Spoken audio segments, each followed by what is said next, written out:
അപ്പോൾ എൻ്റെ അടുത്ത് തൊട്ടടുത്തൊരു ഡയറക്ടർ ഉണ്ട്, അദ്ദേഹത്തിൻ്റെ പേര് ഞാൻ മറന്നുപോയി. പുള്ളി അവിടെ ഗസ്റ്റായിട്ട് വന്നതാണ്.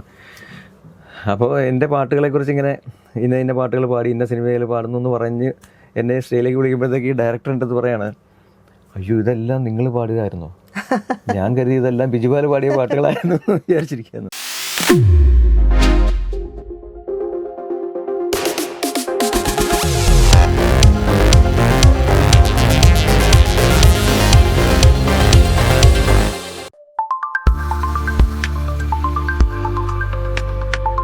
അവാർഡുകളൊന്നും നമ്മളെ തേടി വരില്ല എന്ന് ഉറച്ചു വിശ്വസിച്ചിരുന്ന ഒരു കാലത്താണ് അങ്ങനെ ഒരു അവാർഡ് എന്താ പറയണ്ടേ, പ്രതീക്ഷിക്കാതെ നനച്ചിരിക്കാതെ വന്നത്.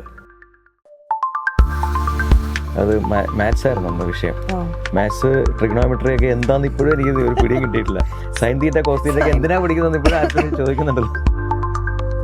ഹിമകണമണിയുമി മലരിതൽ തഴുകുമൊരിളവയിൽ വിരലുകളെ, അലകളിൽ ഇളകിയും ഇലകളിൽ ഇടറിയുമീ വഴിയേ, കനികളിൽ നിറയുമീ മധുരസ കണികകൾ നുകരുക കുരുവികളെ, വരിക പുൽത്തുമ്പിലറിയ നീർത്തുള്ളി എഴുതിയ കവിതയിലെ വരിപ്പോ. MC ഡിജിറ്റിലേക്ക് എല്ലാവർക്കും സ്വാഗതം. ഇന്നത്തെ നമ്മുടെ അതിഥി പ്ലേബാക്ക് സിംഗർ ഗണേഷ് സുന്ദരം ടോക്ക് ഫ്രെയിമിൽ ചേട്ടന്റെ വിശേഷങ്ങളുമായി. അപ്പോൾ നമസ്കാരം ചേട്ടാ. നമസ്തേ. ഇപ്പൊ ഇൻഡസ്ട്രിയിൽ വന്നിട്ട് ഇപ്പം എത്ര വർഷമായിട്ടുണ്ടാവും? അതൊരു പ്രൊഫഷനായിട്ട് ഞാൻ ചൂസ് ചെയ്തിട്ടൊരു 30 വർഷത്തിനധികമായി. ഈ പാട്ടിങ്ങനെ കൈകാര്യം ചെയ്യാൻ സ്റ്റേജിലൊക്കെ പാടി തുടങ്ങിയിട്ടൊരു 40 വർഷം ആയി കഴിഞ്ഞു. 40 വർഷമായി. അപ്പൊ തിരിഞ്ഞു നോക്കുമ്പോൾ ചേട്ടൻ എന്തൊക്കെ മാറ്റങ്ങളാണ് ഇപ്പൊ ഇൻഡസ്ട്രിയിൽ ഇപ്പം വന്നിരിക്കുന്നത്?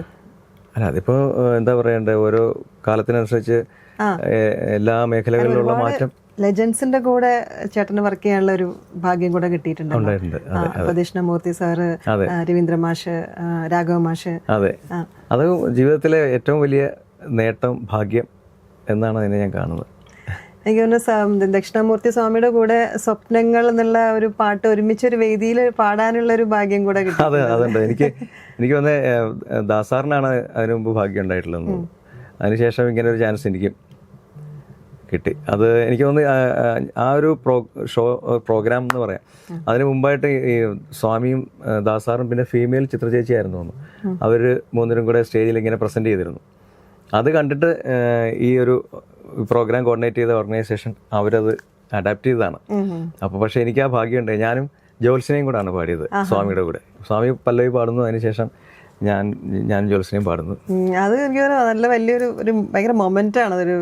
പിന്നെ സംശയമില്ല. അന്ന് പക്ഷെ നമുക്കത് എക്സ്പോസ് ചെയ്യാനുള്ള സാഹചര്യം ഉണ്ടായിരുന്നില്ല. അന്ന് സോഷ്യൽ മീഡിയ ഇല്ലല്ലോ. അതാ ഞാൻ അതാ മാറ്റങ്ങളെ കുറിച്ച് ഞാൻ ചോദിച്ചത്. അതെ അതെ, അത്തരത്തിലുള്ള വലിയ മാറ്റമാണല്ലോ ഇപ്പൊ സംഭവിച്ചത്. റെക്കോർഡിങ്സിന്റെ കാര്യത്തിലാണെങ്കിൽ കൂടിയിട്ട്. അതെ അതെ അതെ അതെ, റെക്കോർഡിങ്സിൽ ഈ പറഞ്ഞ പോലെ പണ്ട് അറ്റ് എ ടൈം ഓർക്കസ്ട്രയും വോയിസ് ഒരുമിച്ച് എടുത്തിരുന്നു എന്ന് പറയാം. പക്ഷെ എനിക്ക് ഓൾ ഇന്ത്യ റേഡിയോയിൽ അങ്ങനെ അനുഭവം ഉണ്ടായിട്ടുണ്ട്. അല്ലാതെ പുറം സ്റ്റുഡിയോയിൽ ഞാൻ പാടാൻ തുടങ്ങിയിട്ടൊരു 90s തുടക്കത്തിലാണ്. അപ്പോഴേക്ക് ട്രാക്ക് സിസ്റ്റം ഒക്കെ വന്നു തുടങ്ങി. അന്ന് ഞാൻ ആദ്യം പാടുമ്പോൾ ഒരു 4 ട്രാക്ക് അത്രേ ഉണ്ടായിരുന്നുള്ളൂ. ആ സമയം തൊട്ടാണ് പാടുന്നത്. അപ്പോൾ പോലും നമുക്ക് വോയിസിന് സെപ്പറേറ്റ് ട്രാക്ക് ഉണ്ട്. അതുകൊണ്ട് നമുക്ക് ആദ്യം ഒന്ന് പാടി വെച്ചിട്ട് പിന്നെ രണ്ടാമത് കറക്റ്റ് ചെയ്യാനുള്ള സാധ്യതയൊക്കെ ഉണ്ട്.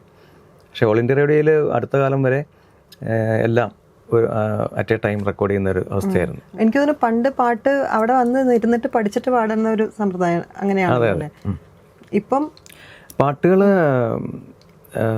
മിക്കവാറും ഒക്കെ സ്റ്റുഡിയോയിൽ എത്തിക്കഴിയുമ്പോഴാണ്. അന്നിങ്ങനെ സെൻഡ് ചെയ്ത് തരാനുള്ള സംവിധാനമൊന്നുമില്ല, ഇമെയിൽ ഇല്ല, വാട്സപ്പ് ഇല്ല, ഒന്നുമില്ല. പിന്നെ നമ്മൾ ചിലർ ഇപ്പോൾ വലിയ വലിയ ലെജൻസൊക്കെ ആണെങ്കിൽ നേരത്തെ പാട്ട് അവർ കാസറ്റിൽ റെക്കോർഡ് ചെയ്ത് തരും, അല്ലെങ്കിൽ അവർ അടുത്ത് പോയിരുന്ന് പഠിച്ചിട്ട് നമുക്ക് പാടാം. അങ്ങനെയൊക്കെയുള്ള സാഹചര്യം ഉണ്ടായിരുന്നു. അങ്ങനെയായിരുന്നു. അല്ലാതുള്ള വർക്കുകളൊക്കെ ഓൾമോസ്റ്റ് നമ്മൾ സ്റ്റുഡിയോയിൽ ചെല്ലുമ്പോഴാണ് പാട്ട് കേൾക്കുന്നത്, മ്യൂസിക് ഡയറക്ടറെ കാണുന്നത്. അങ്ങനെയായിരുന്നു. ഇപ്പം ഏത് വയസ്സ് മുതൽക്കാണ് ചേട്ടൻ പാട്ടിലോട്ട് വന്നത്, പാട്ട് പഠിച്ചത്? ഞാനൊരു 10 വയസ്സ് തൊട്ടാണ് പാട്ട് പഠിക്കുന്നത്. അപ്പോൾ വീട്ടിൽ സ്വാഭാവികമായിട്ട് എല്ലാ വീട്ടുകാരും പ്രോത്സാഹിപ്പിക്കുന്ന പോലെ പാടാനുള്ള വാസന ഉണ്ടായിരുന്നു എനിക്ക് എന്ന് കണ്ടെത്തി. അങ്ങനെ പാട്ട് പഠിക്കാൻ വിട്ടതാണ്. അതിനും ഈ സാഹചര്യങ്ങളാണല്ലോ. അപ്പോൾ എൻ്റെ വീടിൻ്റെ നേരെ ഓപ്പോസിറ്റ് റോഡിന് അപ്പുറത്തെ സൈഡിലാണ് എൻ്റെ മ്യൂസിക് ടീച്ചറിൻ്റെ വീട്. അപ്പോൾ നേരെ ക്രോസ് ചെയ്താൽ വീടാണ്. അപ്പോൾ അന്നൊക്കെ വെച്ചാൽ എല്ലാ ദിവസവും വൈകുന്നേരം ടീച്ചറിൻ്റെ വീട്ടിൽ പാട്ട് പഠിക്കലാണ് പരിപാടി. കുറേ 2-3 വർഷം കഴിഞ്ഞപ്പോഴാണ് പിന്നെ വീക്ക്ലി ട്വൈസ് ആക്കിയ ക്ലാസ്. അങ്ങനെയായി. കർണാട്ടിക്കാണ് അത്. കർണാട്ടിക് തന്നെയാണ് പഠിച്ചത്. അത് കഴിഞ്ഞിട്ട് പിന്നെ ഏതെങ്കിലും അത് 3-4 വർഷം ടീച്ചറിൻ്റെ അടുത്ത് പഠിച്ചു. പിന്നെ ടീച്ചർ വിവാഹിത ആയി പോയി. പിന്നീട് കാഞ്ഞങ്ങാട് ശ്രീനിവാസൻ മാസ്റ്റർ അടുത്ത് കുറച്ചു കാലം പഠിച്ചു. ഒരു ഇന്ദിര ടീച്ചർ എന്ന് പറഞ്ഞിട്ട് വീടിൻ്റെ അടുത്ത് ഉള്ള ടീച്ചറായിരുന്നു. പിന്നെ കാവാലം സാർ, അവരുടെ അടുത്ത് ഒരു ഏറ്റവും ചുരുങ്ങിയ ദൈർഘ്യം കുറേ 3-4 മാസത്തോളമൊക്കെ ആയിട്ട് പഠിച്ചുള്ളൂ. അതിനുശേഷമാണ് പിന്നെ എസ് കെ സുബ്രഹ്മണ്യം എന്ന് പറഞ്ഞ മാസ്റ്റർ അടുത്ത് ഞാൻ പോകുന്നത്. അപ്പോൾ എൻ്റെ മ്യൂസിക്കൽ കൺസെപ്റ്റിനെയൊക്കെ മാറ്റിമറിച്ച ഒരു സംഗീതജ്ഞനായിരുന്നു അദ്ദേഹം. ഭയങ്കര ക്രിയേറ്റീവായിട്ട് പാടുന്ന സാറായിരുന്നു. അതൊരു 10-11 വർഷം സാറിൻ്റെ അടുത്ത് പഠിച്ചു. സാറിൻ്റെ അടുത്ത് പഠിച്ചു കഴിഞ്ഞ് പിന്നീട് ഞാൻ ടോമി തോമസ് എന്ന് പറഞ്ഞ സാറിൻ്റെ അടുത്താണ് അത്രയും തന്നെ കാലം ഏകദേശം പാട്ട് പഠിച്ചു. ഇപ്പോൾ സ്കൂളിലൊക്കെ കലോത്സവത്തിനും ഒക്കെ ഒരുപാട് പാർട്ടിസിപ്പേറ്റ് ചെയ്യാനുള്ള ഒരു അവസരം കൂടി നമുക്ക് ആ സമയത്ത് കിട്ടുമല്ലോ. ഉണ്ടായിരുന്നു. പക്ഷേ ഞാനങ്ങനെ അധികം ഇപ്പോൾ സ്കൂളിലൊക്കെ ചിലപ്പോൾ വിൻ ചെയ്യും എന്നല്ലാതെ ഒരു സബ് ഡിസ്ട്രിക്റ്റിന് അപ്പുറത്തേക്ക് സ്കൂളിൽ നിന്ന് എനിക്ക് അത്ര വിൻ ചെയ്യാൻ പറ്റിയിട്ടില്ല. പക്ഷേ കോളേജിലെത്തിയപ്പോൾ നമുക്കിതൊരു വലിയൊരു മോഹമായിട്ട് ഇങ്ങനെയുണ്ട്. ഒരു സ്റ്റേറ്റ് ലെവൽ പ്രൈസ് എന്ന് പറയുന്നത് അത് നമ്മുടെ ജി വേണുഗോപാൽ സാർ ഉൾപ്പെടെ അവരൊക്കെ 5 വർഷം തുടർച്ചയായിട്ടൊക്കെ പ്രൈസ് വാങ്ങിച്ചതൊക്കെ നമ്മൾ കേട്ടിങ്ങനെ നമ്മൾ ഭയങ്കരമായിട്ട് സ്വപ്നം കണ്ട് നടന്ന ഒരു സംഭവമായിരുന്നു. അപ്പോൾ കോളേജിൽ വന്നപ്പോൾ എനിക്ക് പ്രൈസ് കിട്ടി. ഒരു തവണ ഫസ്റ്റ് പ്രൈസ്, ബാക്കി 2 തവണയും third prize with A grade ആയിരുന്നു. അത് ഏത് പാട്ടായിരുന്നു ഓർക്കുന്നുണ്ട്? അത് തേജോമയം നിന്റെ സ്നേഹവായ്പുകളൻ ഏതോ സങ്കൽപ്പത്തിൻ സായുജ്യമാകവേ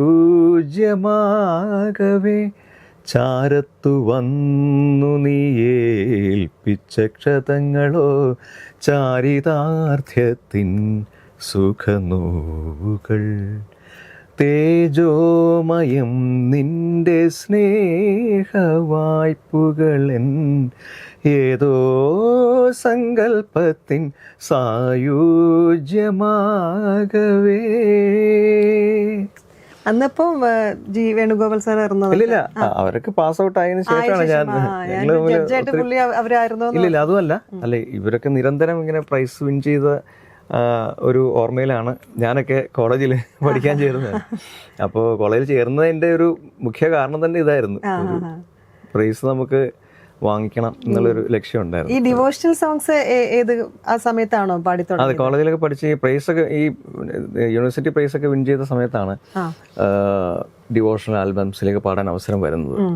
അപ്പോൾ ആ സമയത്ത് ഞങ്ങളൊരു തൃപ്പൂണിത്തുറ ശ്രുതി ഓർക്കസ്ട്ര എന്ന് പറഞ്ഞൊരു ഓർക്കസ്ട്രയുണ്ട്. അതിലെ സിംഗേഴ്സ് എല്ലാവരും കൂടെ ചേർന്നിട്ട് ഒരു ലൈവ് കാസറ്റ് ഞങ്ങൾ പ്രൊഡ്യൂസ് ചെയ്തു.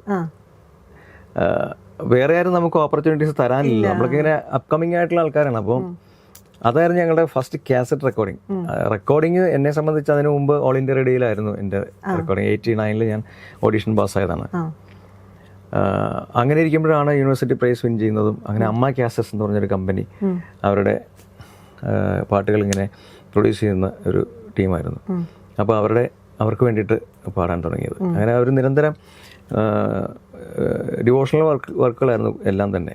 നിരന്തരം വർക്കുകൾ ചെയ്യുമായിരുന്നു. അതിൽ ഞാൻ തന്നെയായിരുന്നു പാടിയിരുന്നത്, അല്ലാതെ മറ്റു ഗായകരും പാടിയിരുന്നു. അങ്ങനെയാണ് രംഗത്ത് സജീവമാകുന്നത്. എല്ലാ ഡിവോഷണലും നമുക്ക് അങ്ങനെ ഇന്നതൊന്നും ഇല്ലല്ലോ, എല്ലാം ഭക്തിമയം. കൂടുതലും ഹിന്ദു ഡിവോഷണൽ സോങ്സ്. അതെ, അതിനാണ് എനിക്ക് കൂടുതൽ അവസരം ഉണ്ടായിട്ടുള്ളത്. അപ്പോൾ അങ്ങനെ ചില തെറ്റിദ്ധാരണകളൊക്കെ ഉണ്ട്. ഞാൻ ഈ ഹിന്ദു ഡിവോഷണൽ കൂടുതൽ പാടുന്നതുകൊണ്ട് മറ്റ് ഡിവോഷണൽ പ്രത്യേകിച്ച് മാപ്പിളപ്പാട്ടുകളൊന്നും പാടില്ല എന്നൊരു ധാരണയിൽ എന്നെ സമീപിച്ചിട്ടുണ്ട്. അപ്പോൾ ഒരിക്കൽ ഒരു റെക്കോർഡിങ്ങിൽ, റിയാനിൽ തന്നെ ഒരു റെക്കോർഡിങ്ങിൽ ഒരു ഹിന്ദു ഡിവോഷണൽ പാടാൻ ഇരിക്കണം. അപ്പോൾ അതിൻ്റെ പ്രൊഡ്യൂസർ സെയിം ടൈം അങ്ങനെ ഒരു മാപ്പിളപ്പാട്ടിൻ്റെയും കൂടെ വർക്ക് ചെയ്യുന്നുണ്ട് അവിടെ. അത് വേറെ നമ്മുടെ സുഹൃത്തുക്കളായിട്ടുള്ള ഗായകർ പാടുന്നു. അപ്പോൾ എൻ്റെ അടുത്ത് അദ്ദേഹം ഇങ്ങോട്ട് ചോദിക്കായിരുന്നു, നിങ്ങൾ പിന്നെ അതൊന്നും പാടില്ലല്ലോ എന്ന്. അപ്പോൾ അങ്ങനെ നമ്മൾ സ്വപ്നത്തിൽ വിചാരിച്ചിട്ടില്ല. എനിക്ക് ഏറ്റവും ഇഷ്ടപ്പെട്ട മുസ്ലിം ഭക്തിഗാനം എന്ന് പറയുന്നത് 1000 കാതമകലയാണെങ്കിലും മായാതെ മക്കാ മനസ്സിൽ നിൽപ്പൂ. അങ്ങനെയൊക്കെ നമ്മൾ ഹൃദയം കൊണ്ട് പാടുന്ന പാട്ടുകളാണ് അതൊക്കെ. അല്ലാതെ വിശ്വാസപരമായിട്ടും ഇതെല്ലാം നമ്മൾ ഒന്നാന്ന് അതെ അതെ അങ്ങനെ ഒരു സംസ്കാരം എൻ്റെ കുടുംബത്തിൽ നിന്ന് എനിക്ക് കിട്ടിയിട്ടുള്ളത് കൊണ്ട് ആ രീതിയിലാണ് ഇപ്പോഴും നമ്മൾ മുന്നോട്ട് പോകുന്നത്. എനിക്ക് തോന്നുന്നു ഒരു കരിയറിൽ ഒരു ബ്രേക്ക് തന്ന പാട്ടാണ്, ഡിവോഷണൽ സോങ് ആണ് അമ്മേ നാരായണ ദേവി നാരായണ എന്നുള്ളൊരു അതെ അതെ ആ ഒരു ഗുരുതി പൂജ അല്ലെ ഉള്ളത്. അത് എനിക്ക് തോന്നുന്നു കേൾക്കാത്ത ഒരു ഭക്തര് പോലും ഉണ്ടാവില്ല എന്നുള്ളതാണ് അതിൻ്റെ ഒരു 4 വരി. പിന്നെന്താ അതിൻ്റെ ഒരു വൈരുദ്ധ്യം എന്ന് പറഞ്ഞാൽ ഇപ്പോഴും പലർക്കും അറിയില്ല ഞാനാണത് പാടുന്നത്. അതെ അതെ. അമ്മേ നാരായണ ദേവി നാരായണ ലക്ഷ്മി നാരായണ ഭദ്രേ നാരായണ നിത്യസത്യമായ ദേവി നിർമ്മലേ നമസ്തുതേ ചോറ്റാനിക്കരയിൽ വാഴും അംബികേ നമസ്തുതേ അമ്മേ നാരായണ ദേവി നാരായണ ലക്ഷ്മി നാരായണ ഭദ്രേ നാരായണ. ഈ ഒരു പോർഷൻ എഴുതിയത് ഹരി ഏറ്റുമാനൂരാണ്. അത് കൂടാതെ പാലക്കാടുള്ള ഒരു സുഹൃത്തുണ്ടായിരുന്നു, അദ്ദേഹം എഴുതിയാണ് മറുപുറം. അനിലാണ് അത് ഡയറക്റ്റ് ചെയ്തത്, അത് ഓർക്കസ്ട്രേഷനൊക്കെ ചെയ്തത് ശ്രീ MG അനിലായിരുന്നു. എനിക്ക് തോന്നുന്നു അത് കേൾക്കാത്ത ഒരു ഭക്തര് പോലും ഉണ്ടാവില്ല. എല്ലാ വീട്ടിലും വിളക്ക് കൊളുത്തുന്ന സമയത്ത് ഈ ഒരു പാട്ട്, അമ്പലത്തിൽ നിന്നാണെങ്കിലും ഈ ഒരു പാട്ട്. ചോറ്റാനിക്കരയിൽ രാവിലെ നിർമാല്യത്തിനും നടയടയ്ക്കുന്ന ഗുരുതിയുടെ സമയത്തൊക്കെ ഇത് അവിടുത്തെ ഭജനം ഇരിക്കുന്നവരൊക്കെ പാടുന്നത്. ആ സമയത്ത് ചേട്ടൻ അമ്പലത്തില് ഉണ്ടായിട്ടുണ്ട് അല്ലെ? ആ ഒരു മൊമെന്റ് ഭയങ്കര നമ്മള് പാടിയ പാട്ട് ബാക്ക്ഗ്രൗണ്ടിൽ കേൾക്കുന്നത്. അല്ലാതെ ആണെങ്കിലും അല്ലാത്ത സമയത്ത് അവിടെ കാസറ്റ് ഷോപ്സിലൊക്കെ ഇപ്പോഴും ഇത് തന്നെയാണ് എല്ലാ സമയത്തും പ്ലേ ചെയ്യുന്നത്. അതൊരു ആജന്മ സുഹൃതമാണ്. അതെ അതെ അതെ അതെ. ഈ ഭക്തി ഒരുപാട് നല്ല ഭക്തനാണോ? ആ ഭക്തനാണ്. ഞാൻ പറഞ്ഞില്ലേ, അങ്ങനെ ഒരു സംസ്കാരമാണ് നമ്മുടെ വീട്ടിൽ നിന്ന് നമുക്ക് കിട്ടിയിട്ടുള്ളത്. അപ്പോൾ ഈ പറഞ്ഞ പോലെ എല്ലാത്തിനെയും ഒരേപോലെ ഉൾക്കൊള്ളാനുള്ള ഒരു മനസ്സുള്ളവരായിരുന്നു എൻ്റെ വീട്ടിലുള്ളവർ. എൻ്റെ മുത്തശ്ശിയൊക്കെ കടുത്ത ഭക്തയായിരുന്നു എന്ന് പറഞ്ഞാൽ ഇപ്പോൾ ഏത് തരം ദേവാലയങ്ങളുടെ ഏത് മതസ്ഥര ദേവാലയങ്ങളുടെ മുന്നിൽ പോയാലും ഒരേ ആറ്റിറ്റ്യൂഡിൽ അവർ പ്രാർത്ഥിക്കുന്ന കണ്ടു വളർന്ന ആളാണ് ഞാൻ. അല്ല, എല്ലാത്തിനും മേലെ ഒരു സുപ്രീം പവർ ഉണ്ട് എന്ന് പറഞ്ഞു. അതാണ്. അപ്പോൾ എല്ലാത്തിനെയും ഒരേപോലെ കാണുന്ന ആളുകളാണ് നമ്മളെല്ലാവരും. നമ്മുടെ ഹാർഡ് വർക്കിന് ഡെഡിക്കേഷന് പിന്നിൽ അതിന്റെ എൻഡ് റിസൾട്ട് എന്ന് പറഞ്ഞാൽ ദൈവാനുഗ്രഹം തന്നെയാണ്. അതെ അതെ, അത് പറയേണ്ടി വരും അങ്ങനെ. കാരണം എനിക്ക് അങ്ങനത്തെ ചില അനുഭവങ്ങൾ ഉണ്ടായിട്ടുണ്ട്. ഈ പറഞ്ഞ പോലെ യൂണിവേഴ്സിറ്റി തലത്തിൽ മത്സരിക്കുമ്പോൾ തന്നെ നമുക്ക് ഭയങ്കര കടുത്ത അംബീഷ്യസ് ആയിരുന്നല്ലോ അതിന്, ആ ഒരു പ്രൈസിന് വേണ്ടിയിട്ട്. അപ്പോൾ അവിടെ നമ്മൾ മാസങ്ങളോളം ഒക്കെ ഈ പാട്ട് നമ്മളിങ്ങനെ പാടിക്കൊണ്ടേയിരിക്കുമായിരുന്നു. എല്ലാ ദിവസവും ഒരു തവണയെങ്കിലും പാടാതിരിക്കില്ല. മറ്റു തരത്തിലൊക്കെ നമ്മൾ ഡെഡിക്കേറ്റ് ചെയ്തു, വേറെ ഉഴപ്പൊന്നും ഇല്ലാത്ത രീതിയിൽ. ഈവൻ ഐസ്ക്രീം പോലും കഴിക്കാതെയൊക്കെ നമ്മൾ ഇത്രയും കാലമൊക്കെ ഇങ്ങനെ സൂക്ഷിച്ച് ഒക്കെ നമ്മളിങ്ങനെ ആ പാട്ടിന് വേണ്ടിയിട്ട്. അപ്പോൾ അങ്ങനെ വന്നപ്പോൾ ഈ ആ മത്സരത്തിൽ ഗംഭീരമായിട്ട് പാടിയ നമ്മുടെ സുഹൃത്തുക്കളാണ് കൂടെയൊക്കെ പാടിയവർ. അപ്പോൾ അതിനകത്ത് ഒരു ഫ്രണ്ട് പാടിയപ്പോൾ ശരിക്കും നല്ല അപ്ലാസ് അദ്ദേഹത്തിനാണ് കിട്ടിയത്. ഗംഭീരമായിട്ട് പാടിയിരുന്നു. അപ്പോൾ പക്ഷേ അദ്ദേഹം അന്നത്തെ ടൈം ലിമിറ്റ് ഉണ്ടല്ലോ, ഇപ്പോൾ 5 minutes എന്നുള്ളത് ഒരു 10 seconds അദ്ദേഹം കൂടിപ്പോയി എന്നുള്ളതുകൊണ്ട് പുള്ളിക്ക് പ്രൈസ് കിട്ടിയില്ല. അല്ലെങ്കിൽ അദ്ദേഹത്തിനായിരുന്നതിനെ പ്രൈസ് കിട്ടേണ്ടിയിരുന്നത്. അത് എനിക്ക് ഫസ്റ്റ് കിട്ടിയ സമയത്തെ കാര്യം പറയുന്നത്. അപ്പം ഞാൻ വിചാരിക്കുന്നതാണ്, അദ്ദേഹത്തെക്കാൾ കൂടുതൽ ഞാൻ ഹാർഡ് വർക്ക് ചെയ്തു, ഡെഡിക്കേറ്റ് ചെയ്തു എന്നുകൊണ്ട് മാത്രമേ എനിക്ക് കിട്ടിയ പ്രൈസാണെന്ന് ഞാൻ വിശ്വസിക്കുന്നുണ്ട്. ഈ സിനിമയിലേക്ക് പിന്നെ അത് കഴിഞ്ഞ് ഡിവോഷണൽ സോങ്സിന്റെ കൂടെ തന്നെയാണോ സിനിമയിലേക്കുള്ള ഒരു കോള് വന്നത്? ഞാൻ ആക്ച്വലി എൻ്റെ സമകാലീനരായിട്ടുള്ള സുഹൃത്തുക്കളായിട്ടുള്ള പാട്ടുകാരൊക്കെ സിനിമയിൽ പാടിയതിനും 8-10 വർഷങ്ങൾക്ക് ശേഷമാണ് ഞാൻ സിനിമയിൽ വരുന്നത്. കാരണം നമുക്ക് അങ്ങനെ ചാൻസ് തരാനോ അല്ലെങ്കിൽ ഗോഡ് ഫാദേഴ്സ് ആയിട്ടോ ആരും ഉണ്ടായിരുന്നില്ല. പക്ഷേ എല്ലാം ഈ പറഞ്ഞ പോലെ ആരെങ്കിലുമൊക്കെ ഉണ്ടാവുമല്ലോ. അപ്പോൾ എൻ്റെ അച്ഛൻ്റെ ഏറ്റവും ഇളയ അനിയൻ, ഞാനും അദ്ദേഹം തമ്മിൽ 4-5 വയസ്സിന് വ്യത്യാസമുള്ളൂ. അപ്പോൾ സ്കൂളിൽ പഠിക്കുമ്പോൾ തന്നെ അദ്ദേഹം എന്നെ ഇങ്ങനെ പ്രോത്സാഹിപ്പിക്കായിരുന്നു. എൻ്റെ സീനിയറായിട്ട് ആ സ്കൂളിൽ തന്നെ ഉണ്ട്. അപ്പോൾ 1-2 വർഷം ഞാൻ പഠിച്ചത് ചങ്ങനാശ്ശേരിയിലാണ്, ചെറിയ ക്ലാസ് 2-3 അപ്പോൾ ആ സമയത്ത് എന്നെ സ്റ്റേജിൽ ആനുവൽ ഡേക്കൊക്കെ പുള്ളി നിർബന്ധിച്ച് പിടിച്ച് കയറ്റി പാടിക്കുക.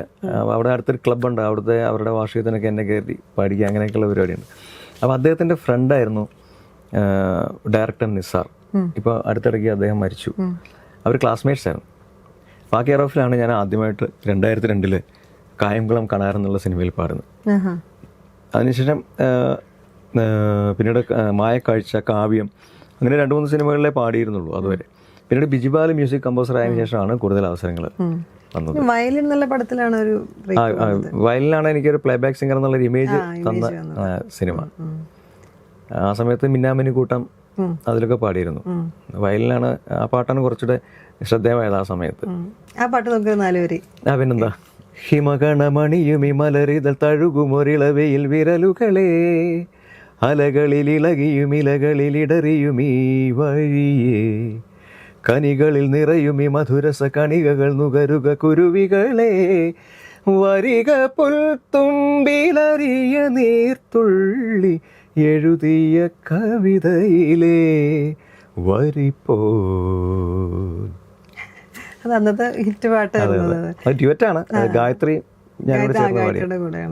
ബിജുപാൽ സാറായിട്ടുള്ളൊരു കണക്ഷൻ എങ്ങനെയാണ്? എനിക്ക് തോന്നുന്നു നിങ്ങൾ കോളേജ് മേറ്റ് ആണ്. അല്ല, കോളേജ് മേറ്റ് അല്ല, എന്നേക്കാൾ കുറച്ച് ജൂനിയർ ആണ് അദ്ദേഹം.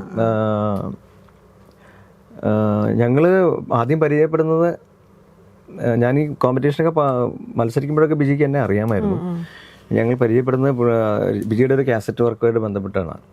എനിക്ക് തോന്നുന്നു അദ്ദേഹത്തിൻ്റെ 2ാമത്തെ കാസറ്റ് ആയിരുന്നു 2000 ആണ്ടിൽ ഇറങ്ങിയത്. അതിലാണ് ഞാൻ ആദ്യമായിട്ട് പാടുന്നത്. ഇത് നമ്മുടെ തൃക്കാക്കരയപ്പനെ സ്തുതിക്കുന്ന ഒരു ആൽബം. അപ്പൻ തച്ചേത്ത് എന്ന് പറഞ്ഞ ലിറിസിസ്റ്റ് കവിയായിരുന്നു. അദ്ദേഹം എഴുതിയ വരികളായിരുന്നു. അതിനു വേണ്ടിയിട്ടാണ് ബിജി സമീപിക്കുന്നത്. അങ്ങനെയാണ് ബിജിയായിട്ടുള്ള പരിചയം. അപ്പോൾ ഏകദേശം ഒരു 25 വർഷത്തെ ഒരുപാട് പാട്ടുകൾ ബിജിയേട്ടന് വേണ്ടിയിട്ട്. സിനിമയിലും അല്ലാതെയും കുറേ പാട്ടുകൾ ബിജിയുടെ ഡിവോഷണൽസും അല്ലാതെയും. ഇപ്പോൾ റീസെൻ്റ്ലി August 15 ഒരു പാട്രിയോട്ടിക് സോങ് ഉണ്ടായിരുന്നു. ഞങ്ങൾ 6 പേര് ചേർന്നിട്ടാണ് പാടിയത്. അങ്ങനെ പലതരത്തിലുള്ള പാട്ടുകൾ ബിജിയുടെ പാടാനായിട്ട്. ബിജിയുടെ സിനിമയിൽ ഒരു 22 പാട്ടോളം പാടിയപ്പം ബിജിയുടെ കോമ്പോസിഷനിൽ. ബിജിയുടെ മാത്രം. മൊത്തത്തിൽ ഞാനൊരു 10-35 പാട്ടേ സിനിമയിൽ പാടിയിട്ടുള്ളൂ. അതിൽ ബഹുഭൂരിപക്ഷവും ബിജിയുടെ പാട്ടുകളാണ്. രവീന്ദ്ര മാഷിക്ക് വേണ്ടിയിട്ട് ഡിവോഷണൽ സോങ്സ് ആണ് പാടിയിട്ടുണ്ട്. ഒരു സീരിയലിന് വേണ്ടിയിട്ടും പാടിയിരുന്നു. അത് അതിന്റെ പേര് മറന്നുപോയി. ഒരു ഇതുപോലെ ഒരു ഡിവോഷണൽ ശ്രീകൃഷ്ണനെയൊക്കെ സംബന്ധിക്കുന്ന ഒരു സീരിയലായിരുന്നു. അതിന് ഞാനും ദേവാനന്ദും കൂടെ ചേർന്നിട്ടൊരു പാട്ട് പാടിയിരുന്നു. പിന്നെ കൂടാതെ പാവക്കുളത്തപ്പൻ എന്ന ഒരു ആൽബം ഉണ്ടായിരുന്നു. അതില് പാവങ്ങളെ കാക്കുമപ്പൻ, പരിഭവങ്ങൾ തീർക്കുമപ്പൻ, പാപം പൊറുക്കുന്നൊരപ്പൻ, എൻ്റെ പാവക്കുളത്തപ്പൻ ശരണം ആയിരുന്നു സാറ് കമ്പോസ് ചെയ്ത പാട്ട്. സാറ് പിന്നെ ആ സമയത്ത് തന്നെ നമ്മളെ വിട്ടു പോയല്ലോ. അല്ലെങ്കിൽ കുറച്ചുകൂടെ പാട്ടുകൾ സാറിൻ്റെതായിട്ട് പാടാൻ പറ്റിയാനെ. സാറിന്റെ കൂടെയുള്ള എക്സ്പീരിയൻസ് ഒക്കെ എങ്ങനെയാണ്? അത് ബഹുരസമാണ്. ഈ പറഞ്ഞ പോലെ സാറിനെ ആദ്യം കാണുമ്പോൾ നമ്മൾ പേടിച്ചു പോകും. കാരണം ഭയങ്കര ഭീകരനായിട്ടുള്ള രൂപം, അതുപോലെ ഭീമാകാരങ്ങളായിട്ടുള്ള പാട്ടുകളല്ലേ അദ്ദേഹം ഉണ്ടാക്കി വെച്ചിട്ടുണ്ട്. അപ്പോൾ അതുകൊണ്ട് തന്നെ നമുക്ക് അങ്ങനെ ഒരു ചിത്രമാണ്. സാറ് ഒരു ജൈജാന്റിക് ഫിഗറാണ്. ഒരു പട്ടാണി കുർത്തയൊക്കെ ഇട്ട് പുള്ളി നിൽക്കുകയാണ് ഞാൻ ചെല്ലുമ്പോൾ. അപ്പോൾ അങ്ങനെ. പക്ഷേ സാറ് വളരെ സോഫ്റ്റാണ്. നമ്മളോടൊക്കെ വളരെ പ്രത്യേകിച്ച് ഒരു കൺസേൺ ഉണ്ടായിരുന്നു. പിന്നെ സാറിൻ്റെ പ്രത്യേകത എന്ന് വെച്ചാൽ സാറ് പാട്ട് കമ്പോസ് ചെയ്യുക എന്നുള്ളതല്ല പുള്ളിയുടെ മെയിൻ അജണ്ട. ഒരു ദിവസം ദാസാറിനെ കുറിച്ച് പറയുക എന്നുള്ളതാണ് ഏറ്റവും വലിയ സന്തോഷം. അദ്ദേഹം നമ്മളൊരു 10 മണിക്കൂർ അവിടെ ഉണ്ടെങ്കിൽ ഒരു 8 മണിക്കൂറും ദാസാറിനെ കുറിച്ച് സംസാരിച്ചുകൊണ്ടിരിക്കും. ബാക്കി ഒരു 2 മണിക്കൂർ ചെന്നൈ എന്നുള്ള നഗരത്തെക്കുറിച്ച് പറയും. അതിനിടയ്ക്ക് എപ്പോഴെങ്കിലും ഒരു പാട്ട് കമ്പോസ് ചെയ്യും. അത് പക്ഷേ അത്ഭുതകരമാണ് കേട്ടോ. പാട്ടെന്ന് പറഞ്ഞാൽ ലിറിക്കലി ഡെപ്ത് ഉള്ളതാണെങ്കിൽ പാട്ടിന് വരുന്ന ട്യൂണിൻ്റെ ആഴം എന്ന് പറയുന്നത് നമുക്ക് പറഞ്ഞറിയിക്കാൻ പറ്റില്ല. അത് സ്പോണ്ടേനിയസ് ആണ്. ഇരുന്ന് ഇങ്ങനെ കോഡ്സൊക്കെ പിടിച്ച് അങ്ങനെയൊന്നുമില്ല. പുള്ളിക്കൊരു ഋതം വേണം, പിന്നെ ശ്രുതി ഇടണം, അത്രയേ ഉള്ളൂ. ആരെങ്കിലും ഹാർമോണിയോ കീബോർഡിൽ ഇങ്ങനെ വായിച്ച് ശ്രുതി ഇടും, ഋതം ഒരു ടേക്ക പറയാതെ വായിക്കണം. അപ്പോൾ പാട്ടിങ്ങനെ ഒഴുകി വരികയാണ്. അതാണ്. അങ്ങനെ ലെജൻസ് അല്ല. ഇപ്പോൾ ജയൻ സാറാണെങ്കിലും എനിക്ക് തോന്നുന്നത് രാഷൻ ചേട്ടനും TS ഒക്കെ അങ്ങനെയാണ് ചെയ്യുന്നത്. അവർക്കൊക്കെ സ്പോണ്ടേനിയസ് ആയിട്ട് വരുന്നതാണ് മ്യൂസിക്. ലിറിക്കൽ ക്വാളിറ്റി ഒരു വലിയ വിഷയമാണ്. അത് ഞാൻ നേരിട്ട് കണ്ടിട്ടുണ്ട്. ഈ ജയമാഷൊക്കെ കമ്പോസ് ചെയ്യുമ്പോൾ നല്ല ലിറിക്കാണെങ്കിൽ നല്ല സംഗീതം ഉറപ്പാണ്. മറ്റത് മോശമൊന്നുമല്ല, അതിൻ്റെ ഒരു ആസ്വാദ്യതയുടെ ഒരു ലെവല് കുറയും എന്ന് എനിക്ക് തോന്നിയിട്ടുണ്ട്. രാഘവേഷനെ കുറിച്ചാണെങ്കിലോ? രാഘവേഷനെ വളരെ ആദ്യമൊക്കെ ഇവിടെ എറണാകുളത്ത് അദ്ദേഹം റെക്കോർഡിങ്ങിന് വരുമ്പോൾ കുറേ കോറസ് പാടിയിട്ടുണ്ട്. ഫ്രണ്ട്സ് ആയിട്ടുള്ള ഇപ്പോഴത്തെ പ്രമുഖ ഗായകരൊക്കെ ഉണ്ടാവും. ഞങ്ങളെല്ലാം കൂടി ചേർന്ന് സാറിൻ്റെ വർക്കുകൾക്ക് കോറസ് പാടിയിരുന്നു. VT മുരളീച്ചേട്ടനായിരിക്കും അന്ന് ട്രാക്ക് പാടുന്നു അല്ലെങ്കിൽ സ്ട്രേറ്റ് പാടുന്നു ഒക്കെ അങ്ങനെയായിരുന്നു. പിന്നീട് ഞാൻ തിലകൻ സാർ ഡയറക്റ്റ് ചെയ്ത ഒരു നാടകം ഉണ്ടായിരുന്നു. നാടകത്തിൻ്റെ പേരോ പാട്ടോ ഒന്നും എനിക്ക് ഓർമ്മയില്ല. അതിലെ ഒരു പാട്ട് പാടാനുള്ള ഭാഗ്യമാണ് രാഗവർഷതായിട്ടുണ്ടായത്. നാടകത്തിൽ പാടിയിട്ടുണ്ടല്ലേ? ആ നാടകത്തിൽ ഞാൻ നൂറുകണക്കിന് നാടകത്തിൽ പാടിയിട്ടുണ്ട്. നാടകത്തിൽ പാടിയതിനാണ് എനിക്ക് ആദ്യമായിട്ടൊരു അംഗീകാരം, മീൻസ് ഒരു അവാർഡിന്റെ രൂപത്തിലൊരു അംഗീകാരം കിട്ടുന്നത്. അവാർഡുകളൊന്നും നമ്മളെ തേടി വരില്ല എന്ന് ഉറച്ചു വിശ്വസിച്ചിരുന്ന ഒരു കാലത്താണ് അങ്ങനെ ഒരു അവാർഡ് എന്താ പറയണ്ടേ, പ്രതീക്ഷിക്കാതെ നനച്ചിരിക്കാതെ വന്നത്. കേരള സംഗീത അക്കാദമിയുടെ അവാർഡ് 2006 പ്രൊഫഷണൽ നാടകങ്ങൾക്കുള്ള അവാർഡുകളുണ്ടല്ലോ, അതിൽ മികച്ച ഗായകനുള്ള അവാർഡ്. അത് വലിയൊരു അതെ അതെ അതെ. അതിനുശേഷം കുറെ അവാർഡുകൾ കിട്ടിയിട്ടുണ്ട് നാടകത്തെ പ്രതിയും അല്ലാതെ ഈ സംഗീത സബരിയെ അടിസ്ഥാനപ്പെടുത്തിയൊക്കെ ആയിട്ട് അവാർഡുകൾ കുറെ കിട്ടിയിട്ടുണ്ട്. ഇപ്പം പാട്ടിന്റെ എണ്ണങ്ങൾ കുറഞ്ഞുകൊണ്ടിരിക്കുകയാണ് അല്ലെ? പാട്ടുകാരാണെങ്കിലും ഇപ്പൊ ഒരുപാട് എണ്ണം കൂടിയിരിക്കും, ആർക്കും പാടാന്നുള്ളൊരു അവസ്ഥയായി. അപ്പൊ അവിടെ ഒരു ഐഡന്റിറ്റി, ഒരു ക്രൈസിസ് വരുന്നുണ്ട്. നമുക്ക് ഏത് പാട്ട് ആരാ പാടിയെന്നുള്ളതൊരു പിന്നെ വലിയ ക്രൈസിസ്. ഇപ്പൊ തന്നെ ഞാൻ പറഞ്ഞില്ലേ, ഇപ്പൊ ഇത്രയും ഹിറ്റായിട്ട് പോലും ഗുരുതി പൂജ ഞാൻ പാടിയതാണെന്നുള്ളത് പലർക്കും അറിയില്ല. അതുപോട്ടെ സോഷ്യൽ മീഡിയയുടെ ഒരു major may be what ever. അത് ഇങ്ങനെ ഇപ്പൊ നമ്പർ ഓഫ് സിംഗേഴ്സ് കൂടിയല്ലോ. അപ്പോൾ മാത്രമല്ല ഈ കേൾവിക്കാർക്ക് കേൾക്കാനായിട്ട് ധാരാളം അവസരങ്ങളുണ്ട്. ഗ്ലോബലി ഉള്ള മ്യൂസിക് അല്ല, ഗ്ലോബൽ മ്യൂസിക് മുഴുവൻ ഇപ്പോൾ കേൾക്കുന്നു, യങ്സ്റ്റേഴ്സ് പ്രത്യേകിച്ച് കേൾക്കുന്നുണ്ട്. അപ്പോൾ അതിനകത്ത് ഇതുപോലെ പലരും ശ്രദ്ധിക്കപ്പെടാതെ പോകാം, അത് സ്വാഭാവികമാണ്. അപ്പോൾ ഇതിൻ്റെ ഇടയ്ക്ക് കുറച്ച് വർഷങ്ങൾക്ക് മുമ്പ് മസ്കറ്റിലൊരു പ്രോഗ്രാം ഉണ്ടായിരുന്നു. അപ്പോൾ ഫ്രണ്ട് റോയിൽ ഞങ്ങളൊക്കെ ഇരിക്കുന്നു. അപ്പോൾ ഓരോരുത്തരെ ഇൻട്രൊഡ്യൂസ് ചെയ്യാണ്, സ്റ്റേജിലേക്ക് ഇൻവൈറ്റ് ചെയ്യണം. അപ്പം ഓരോരുത്തരുടെ നേട്ടങ്ങൾ പറയാണല്ലോ. അപ്പോൾ എൻ്റെ അടുത്ത് തൊട്ടടുത്തൊരു ഡയറക്ടർ ഉണ്ട്, അദ്ദേഹത്തിൻ്റെ പേര് ഞാൻ മറന്നുപോയി. പുള്ളി ഞാൻ അവിടെ ഗസ്റ്റായിട്ട് വന്നതാണ്.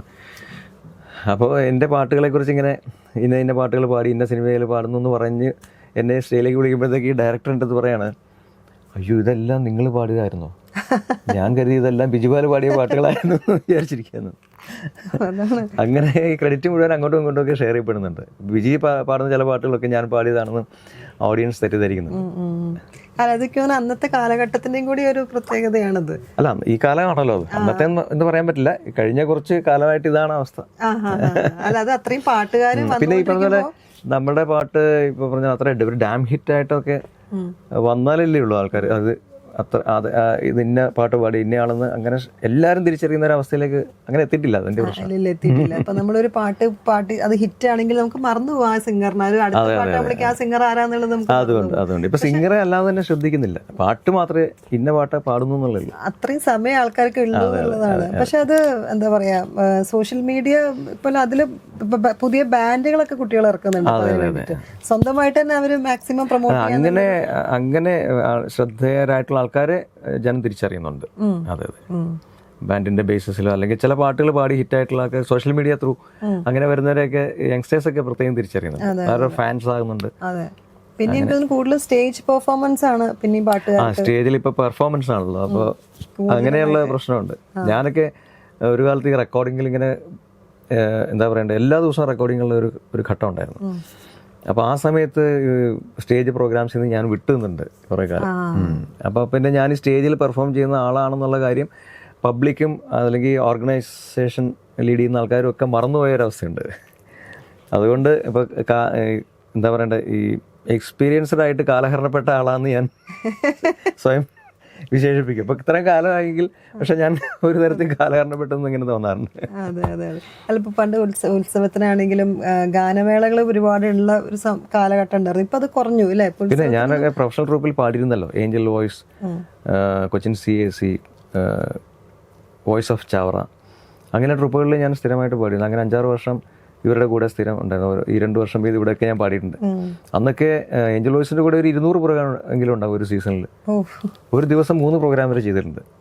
ഓടി നടന്ന് അതാണ്, ഉറക്കമൊന്നുമില്ല. അപ്പൊ ഈ വണ്ടിയിൽ ഒരു പ്രോഗ്രാം ട്രിവാൻഡ്രത്താണെങ്കിൽ അടുത്തത് തലശ്ശേരി വണ്ടിക്കകത്തുള്ള ഉറക്കമൊക്കെ ഉള്ളു.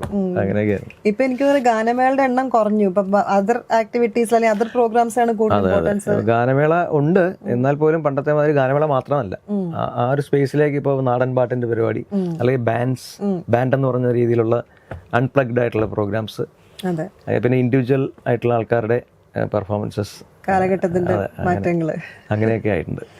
ഇപ്പം അപ്രിസിയേഷൻ ഒരു വലിയ ഘടകമാണല്ലോ ഇപ്പോൾ ഇൻഡസ്ട്രിയിലാണെങ്കിൽ. അപ്പോൾ അങ്ങനെ നോക്കുകയാണെങ്കിൽ ഈ ഫ്രണ്ട് സർക്കിൾ എങ്ങനെയാണ്? അപ്പം ഇപ്പോൾ ഒരു പാട്ട് പാടി കഴിഞ്ഞിട്ടുണ്ടെങ്കിൽ അത് വിളിച്ച് ഇപ്പോൾ ഉള്ളിലത്തെ ഇൻഡസ്ട്രിയിൽ തന്നെ ആൾക്കാർ എന്നെ ചേട്ടൻ്റെ അടുത്ത് വിളിച്ച് പറയാറുണ്ട് ഈ പാട്ട് നന്നായിട്ടുണ്ട് അല്ലെങ്കിൽ അതെ, പണ്ടത്തെ കാലത്തെ പോലല്ല.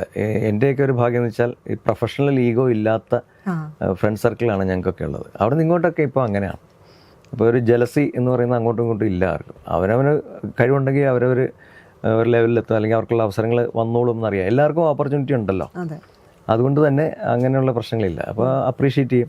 എന്തെങ്കിലും ന്യൂനതകളുണ്ടെങ്കിൽ അങ്ങോട്ടും ഇങ്ങോട്ടും പറയും. അങ്ങനെയൊക്കെയുള്ള ഒരു തെറ്റുകൾ അതെ അതെ അതെ അങ്ങനെയൊക്കെയാണ് ഇപ്പോൾ. വിമർശകരെങ്ങനെ വിമർശകർ എങ്ങനെ ഇപ്പം വീട്ടിൽ നിന്ന് ഫാമിലിയിൽ നിന്നാണെങ്കിലും ഉണ്ടാവുമല്ലോ ഒരു ക്രിട്ടിസൈസ്? പിന്നെ ഉണ്ട്, തീർച്ചയായിട്ടും ഉണ്ട്. ഇപ്പം ഞാൻ പണ്ടൊക്കെ ഈ ചെറുതായിട്ടൊക്കെ കമ്പോസ് ചെയ്യായിരുന്നു. അപ്പോൾ ഇങ്ങനെ ഈ സംഗീതം ഇങ്ങനെ ആർത്തിയോടെ നമ്മൾ കണ്ടിരുന്ന കാലമാണ്. അപ്പോൾ പഠിക്കാനും കൂടുതൽ കേൾക്കാനും ഇങ്ങനെ കമ്പോസ് ചെയ്യാനൊക്കെയുള്ള ആർത്തി കൊണ്ട് നടന്നിരുന്നൊരു പ്രായമുണ്ടല്ലോ. ആ സമയത്തൊക്കെ കുറച്ച് കമ്പോസ് ചെയ്യായിരുന്നു. അങ്ങനെ അധികമൊന്നുമില്ല. അപ്പോൾ അതിനുശേഷം പിന്നെ റീസെൻ്റ്ലി ഞാൻ ഒരു ശ്രമം നടത്തി. പലരും ഇങ്ങനെ വരികളൊക്കെ അയച്ചു തരുമ്പോൾ ഒന്ന് കമ്പോസ് ചെയ്തേക്കാമെന്ന് പറഞ്ഞ് 1-2 ട്യൂണൊക്കെ ഇട്ട് ഞാൻ വൈഫിനെ പാടി ചോദിച്ചപ്പോൾ ഇത് പോരാട്ടം. അപ്പോൾ പിന്നെ എനിക്ക് തന്നെ അത്ര ഇഷ്ടപ്പെടുന്നില്ല. പിന്നെ ഞാൻ എന്തിനാ കമ്പോസ് ചെയ്യുന്നതെന്ന് തോന്നി. അങ്ങനെ നിർത്തിയതോടെ അവര് പരിപാടി നിർത്തി. അതെ. അപ്പൊ വീട്ടിൽ തന്നെ നല്ലൊരു ക്രിട്ടിസൈസ് ചെയ്യുന്ന ആൾക്കാരുള്ള ഉണ്ട്, തീർച്ചയായിട്ടും ഉണ്ട്. മക്കളൊക്കെ അവരെല്ലാം കേൾക്കുന്നവരാണല്ലോ. എല്ലാത്തരം മ്യൂസിക്കും കേൾക്കും. അവരുടെ കൈവെള്ളയിലുണ്ടല്ലോ. നമുക്ക് പണ്ട് പാട്ട് കേൾക്കാൻ എന്തൊരു ബുദ്ധിമുട്ടായിരുന്നു. അടുത്ത വീട്ടിൽ എൻ്റെ വീട്ടിൽ റേഡിയോ ഉണ്ടായിരുന്നുള്ളൂ കുട്ടിക്കാലത്ത്. പിന്നെ എനിക്കൊന്ന് പ്രൊഫഷണലായിട്ട് പാടി തുടങ്ങിയപ്പോൾ എനിക്ക് 89-ലോ 90-ലോ മറ്റാണ് വീട്ടിലൊരു ടേപ്പ് റെക്കോർഡർ വാങ്ങിക്കുന്നത്. അപ്പോൾ ഈ മോറ്റർ ഏഞ്ചൽ വോയിസിൽ പാടാൻ പോകുമ്പോൾ പാട്ട് പഠിക്കണ്ടേ. അപ്പോൾ അതിന് അടുത്ത വീട്ടിൽ എപ്പോഴും പോയിരുന്ന് പഠിക്കാൻ പറ്റില്ലല്ലോ. അങ്ങനെ വന്നപ്പോഴാണ് ടേപ്പ് റെക്കോർഡർ വാങ്ങിക്കുന്നത്. അതേപോലെ പണ്ട് റിയാലിറ്റി ഷോയിലും ചേട്ടൻ പങ്കെടുത്തിട്ടുണ്ടായിരുന്നു. ഞാൻ അതെ, മലയാളത്തിലെ ആദ്യത്തെ റിയാലിറ്റി ഷോ ഹംസധ്വനി എന്ന് പറഞ്ഞിട്ട്. അപ്പം ഞാൻ ഈ മത്സരത്തിൽ നിന്നൊക്കെ മാറി ഈ കാസറ്റ് റെക്കോർഡിങ്ങിൽ തിരക്കുള്ളൊരു സമയമായിരുന്നു. അപ്പോൾ ഞാനതിൽ നിന്നൊക്കെ പിന്മാറിയിരുന്ന ഒരു സമയമായിരുന്നു. അപ്പോൾ പക്ഷേ അത് Jayan sir one of the judges ആയിരുന്നു. പിന്നെ ഉണ്ണിമേനോൻ സാർ ആയിരുന്നു അതിൻ്റെ ആങ്കർ ചെയ്തിരുന്നത്. അപ്പോൾ അവർ രണ്ടുപേരും കമ്പൽ ചെയ്തിട്ടാണ് ഞാൻ അതിൽ പോയി പങ്കെടുത്തത്. ഞാനതിൻ്റെ ഒരു സെമി ഫൈനൽ വരെ എത്തിയിട്ടുണ്ട്. കോളേജിൽ പഠിക്കുന്ന സമയം ഇല്ല, ജസ്റ്റ് കോളേജ് ഫൈനൽ ഇയർ ആണ് ഞാൻ. പക്ഷെ ഞാൻ ഡിഗ്രിക്ക് കുറച്ച് ലേറ്റായിട്ടാണ് ചേർന്നത്. വേറെ 1-2 കോഴ്സസ് ഇടയ്ക്ക് ചെയ്തിരുന്നു. ആദ്യം ഒരു തവണ പ്രീ ഡിഗ്രി പോയിട്ട് ഞാനത് സ്കിപ്പ് ചെയ്തു ഒരു വർഷം. അത് മാത്സ് ആയിരുന്നു അന്ന് വിഷയം. മാത്സ് ട്രിഗണോമെട്രി ഒക്കെ എന്താന്ന് ഇപ്പോഴും എനിക്ക് ഒരു പിടിയും കിട്ടിയിട്ടില്ല. സൈൻ തീറ്റ കോസ് തീറ്റ ഒക്കെ എന്തിനാ പഠിക്കുന്നത് ഇപ്പോഴും ആർക്കും ചോദിക്കുന്നുണ്ടല്ലോ. ഞാൻ പറയാൻ വരുമായിരുന്നു സൈൻ തീറ്റ കോസ് തീറ്റ. അപ്പോൾ അങ്ങനെ അവസ്ഥയായിരുന്നു. അപ്പം അതുകൊണ്ട് അങ്ങനെ അത് സ്കിപ്പ് ചെയ്ത് അങ്ങനെ ഒരു 3-4 വർഷമൊക്കെ ലേറ്റ് ആയിട്ടാണ്. പിന്നെ ഞാൻ മ്യൂസിക്കിൻ്റെ ഒരു കോഴ്സ് ചെയ്ത് ഇടയ്ക്ക്, മ്യൂസിക് ലോവർ ഗ്രേഡ് എന്ന് പറഞ്ഞാൽ MGT മദ്രാസ് ഗവൺമെൻറ്റിൻ്റെ, അതൊക്കെ പാസ്സായതാണ്. അതെന്താ അത്? അതിപ്പോൾ ഗാനഭൂഷണം എന്നൊക്കെ പറഞ്ഞു കേട്ടില്ലേ, അതുപോലെ അതിന് ഈക്വലൻ്റ് ആയിട്ടുള്ള ഒരു കോഴ്സാണ് അത്. കോയമ്പത്തൂർ പോയിട്ടാണ് എക്സാം എഴുതേണ്ടത്. ലോവർ ആൻഡ് ഹയർ ഉണ്ട്. ഞാൻ ആ പരീക്ഷ എഴുതിയിട്ടില്ലാത്തതുകൊണ്ട് ഞാൻ ആദ്യം ലോവർ തന്നെ എഴുതിയുള്ളൂ. പിന്നെ ഹയറിന് പോയില്ല. പിന്നെ ഇവിടെ പ്രൊഫഷണലി തിരക്കായി. അങ്ങനെയൊക്കെ അങ്ങ് പോയി. ഇപ്പൊ റിയാലിറ്റി ഷോന്റെ പറയുമ്പോൾ അന്ന് എങ്ങനെയായിരുന്നു അതിന്റെ ഒരു എന്താ പറയാ, നമ്മളെ കാസ്റ്റ് ചെയ്യുന്നതൊക്കെ എടുക്കണതൊക്കെ അതിലേക്ക് അന്ന് എങ്ങനെയാ ഇപ്പൊ പാട്ട് പാടി അയച്ചു കൊടുക്കണം അങ്ങനൊന്നും ഇല്ലല്ല. ഇപ്പൊ പരിചയമുള്ള ഇപ്പൊ എന്നെ അറിയാം, ഇപ്പൊ ജയമാഷ്ക്ക് അറിയാം, മറ്റു സിംഗേഴ്സിനെ പരിസരം എല്ലാവർക്കും അറിയാം. അങ്ങനെ അറിയാവുന്ന കുറെ പേരെ കോർഡിനേറ്റ് ചെയ്തിട്ടാണ് വന്നത്. ഗുരുവായൂരിന്ന് ഒരു ഗുരുവായൂർ മണികണ്ഠനൊക്കെ ഉണ്ടായിരുന്നു. അങ്ങനെ കുറെ സിംഗേഴ്സ് എങ്ങനെ അവർ വന്നു എന്നറിയില്ല. ഇപ്പൊ ഈ പറഞ്ഞാൽ ഇപ്പൊ രമേഷ് മുരളി എറണാകുളത്തുണ്ടായിരുന്നു, പിന്നെ അഫ്സലിന്റെ ചേട്ടൻ അൻസാർ ഉണ്ടായിരുന്നു, രാജലക്ഷ്മി ഉണ്ടായിരുന്നു, ജ്യോതി മേനോൻ ഉണ്ടായിരുന്നു. അവർക്ക് അതിപ്പോ അങ്ങനെയാണെന്ന് തോന്നുന്നു, പാടി അയക്കണം എന്നൊക്കെ. അന്ന് എങ്ങനെ ഉണ്ടായിരുന്നു എനിക്കറിയില്ല. ഞാൻ പറഞ്ഞില്ലേ, നമുക്ക് അതിനോട് വലിയ ഒരു മമത ഉണ്ടായിട്ടായിരുന്നില്ല. പിന്നെ ഒരു സൗഹൃദ കൂട്ടായ്മ, ഗുരുക്കന്മാരുടെ ഒരു താല്പര്യമൊക്കെ.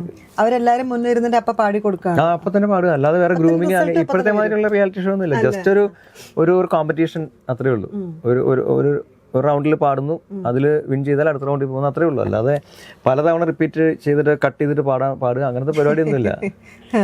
പണ്ടത്തെ കോമ്പറ്റീഷൻ എന്ന് പറഞ്ഞാൽ നമുക്കൊരു ചാൻസേ ഉള്ളൂ, ഇയർലി 1 ചാൻസേ ഉള്ളൂ. അപ്പോൾ കോളേജിൽ നിന്ന് വിൻ ചെയ്താൽ ഇന്റർ കോളേജ് കോമ്പറ്റീഷനിൽ, യൂണിവേഴ്സിറ്റി ലെവലിൽ കോമ്പറ്റീഷനിൽ പാടാൻ ഒരൊറ്റ ചാൻസേ ഉള്ളൂ. 6 ദിവസം 5 മിനിറ്റിൽ നമ്മൾ പാടി പോയി അത്രേ ഉള്ളൂ.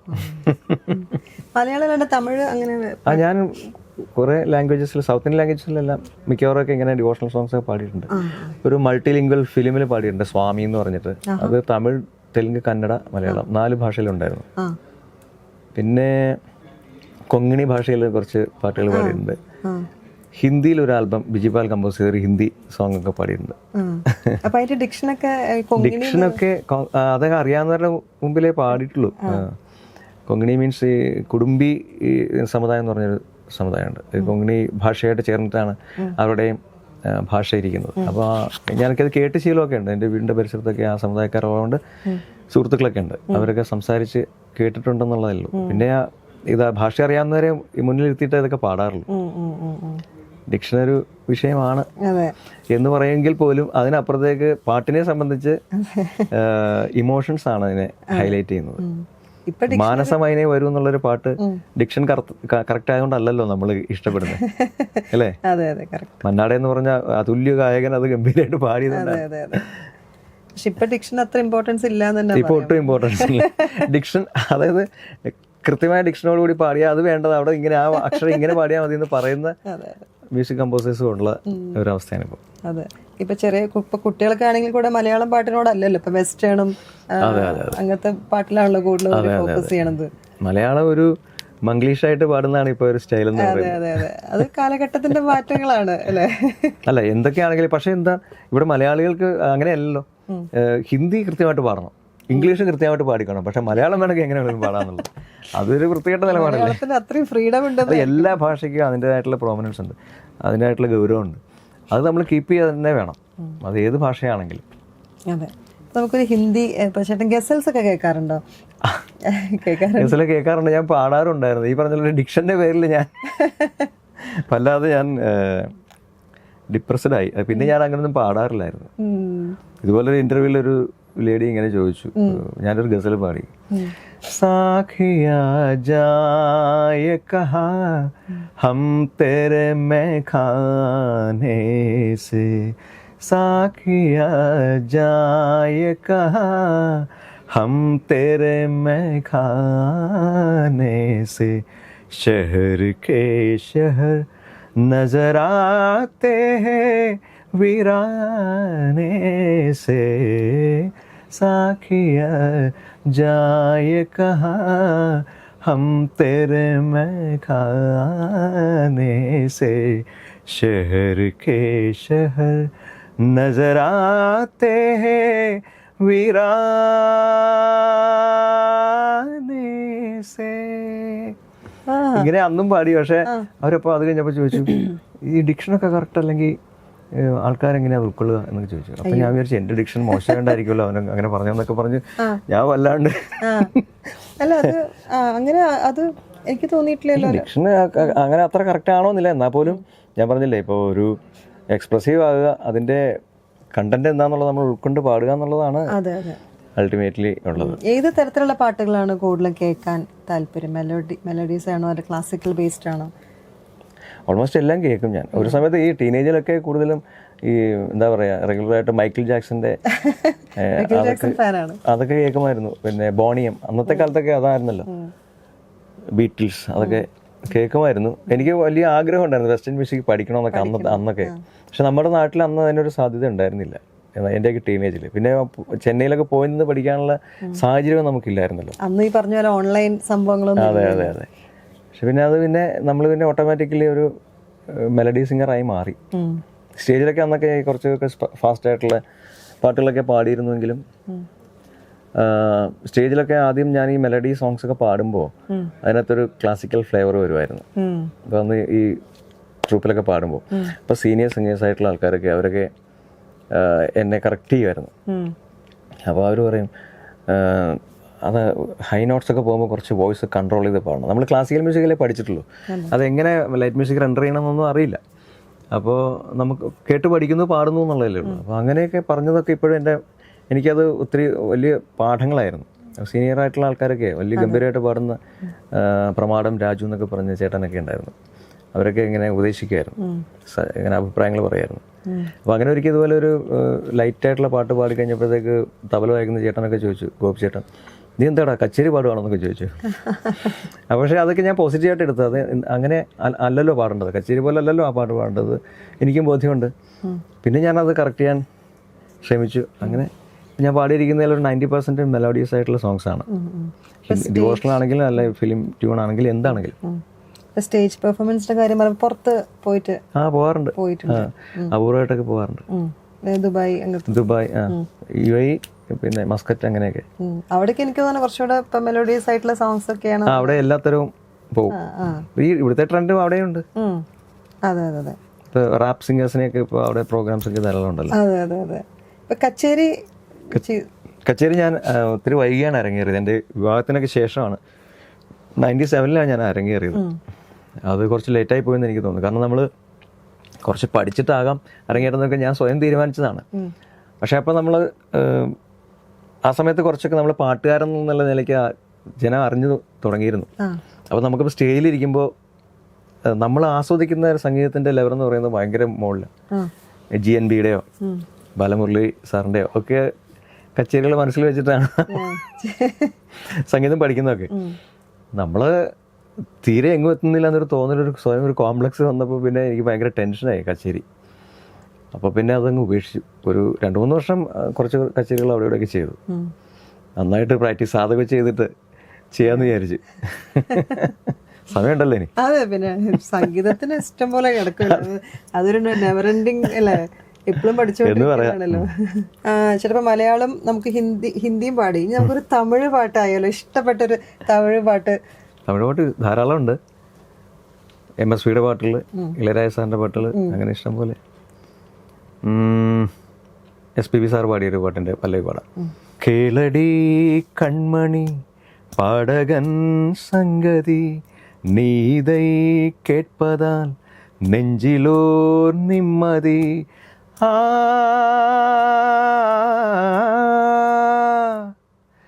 நாள் முழுதும் பார்வையில் நான் எழுதும் ஓர் கதையை உனக்கென நான் கூற கேளடி கண்மணி பாடகன் சங்கதி நீதை கேட்பதால் നെഞ്ചിലോർ നിമ്മതി. SPB സാറിന്റെ അല്ലേ ഇഷ്ടം പോലെ പാട്ടുകൾ ചോദിച്ചു കഴിഞ്ഞാൽ നമുക്ക് ഏതാ പാടേണ്ടതെന്നുള്ളതൊരു കൺഫ്യൂഷനാണ്. രാത്രിയിൽ പൂത്തിരിക്കും താമര താൻ പെണ്ണു രാജസുഖം തേടി വരും തൂതുവിടും കണ്ണു ചേലൈ ചോലയെ പർവസുഖം നേരും മാലയേ ചേലൈ ചോലയെ പർവസുഖം തേടും മാലയെ പകലും ഉറങ്ങിടും രാത്രിയിൽ പൂത്തിരിക്കും താമര താൻ പെണ്ണു രാജസുഖം തേടി വര തൂതുവിടും കണ്ണു. SPB സാറിനെ കാണാനുള്ളൊരു ചാൻസ് കിട്ടിയിട്ടുണ്ടായിരുന്നു. അതെനിക്കൊരു വലിയ നഷ്ടമാണ്. ഈ എറണാകുളത്ത് കോട്ടയത്തൊക്കെ വന്നപ്പോഴും എനിക്ക് പോകാൻ പറ്റിയിട്ടില്ല. അയ്യോ. എറണാകുളത്ത് അദ്ദേഹത്തിൻ്റെ ഒപ്പം സ്റ്റേജിൽ, ഇപ്പോൾ ഇൻ്റർനാഷണൽ സ്റ്റേഡിയത്തിൽ ഗ്രൂപ്പിൻ്റെ കൂടെ എനിക്കും പാടാമായിരുന്നു. അങ്ങനെയൊക്കെയുള്ള ഞാൻ കുറേ വർഷങ്ങൾക്ക് മുമ്പ് കണ്ടിട്ടില്ല. അതേപോലെ ദാസാറിൻ്റെ ദാസാറുമായിട്ട് പിന്നെ ഒരു പണ്ട് മുതലേ കാണാനും അടുത്തിടപഴകാനും ഒരുമിച്ചൊരു സ്റ്റേജ് ഉണ്ടായിട്ടുണ്ടല്ലേ. അതൊക്കെ ഭയങ്കര വലിയൊരു. അതെ അതെ. ഇപ്പോൾ ഒരു പാട്ടിനെ സംബന്ധിച്ച് ഇപ്പം മനോധർമ്മം എത്രമാത്രം ആവശ്യകത ഉണ്ട് ഒരു പാട്ടിനെ സംബന്ധിച്ച്?